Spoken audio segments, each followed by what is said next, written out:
One of the more ridiculous aspects of auteurism, the theory that film directors have discernible styles that can be distinguished regardless of variations in content, is its practitioners' tendency to ascribe genius to work of questionable worth because of who made it. Taken to extremes, the most obscure work of the chosen few is pored over with leaden seriousness, as if every frame were a mark of profundity and brilliance. Meanwhile, potentially interesting work from less favored filmmakers is ignored. Despite such excesses, auteurism is not nonsense. Some of its heroes deserve attention. The work of Joseph von Sternberg, for example, is rightly admired for his visual imagination and Baroque sensibility. Most famous for his collaborations with Marlene Dietrich, Sternberg nonetheless made far more films without her, most of which display varying degrees of his signature style. And some, like his 1935 version of Dostoyevsky's Crime and Punishment, are just downright bad. Peter Lorre stars as Raskolnikov, but while the film may have been adapted from a novel, it feels more like it comes from a play adapted from a novel. There are no scenes with more than a few characters. The story is advanced almost exclusively by the dialogue.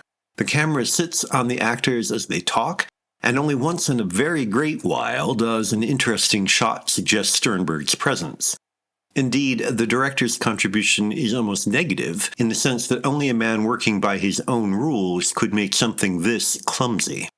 A hack director would have known how to make the storytelling moderately engaging to keep it hopping along in true assembly line fashion. Sternberg's inattention just reveals it as awkward. To be fair, he disavowed the film in his autobiography, Fun in a Chinese Laundry. With one exception, all of the performances other than Lorre's are declamatory and wooden.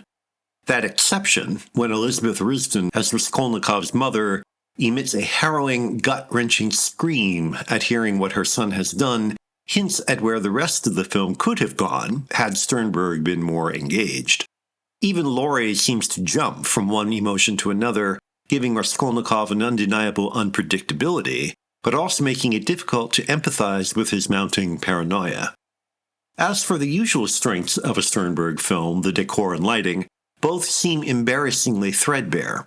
Since Crime was made the same year as Sternberg's most opulent Dietrich film, The Devil is a Woman, the mundane visuals cannot be attributed to a decline in his powers. A tighter budget seems the likelier explanation, but that is not to suggest that his best work results purely from having a lot of money to spend. If auteurists have contributed anything, it is to make us recognize that not all Hollywood directors are created equal. It's just that faced with duds like Crime and Punishment, some have difficulty accepting a commonsensical recognition of failure.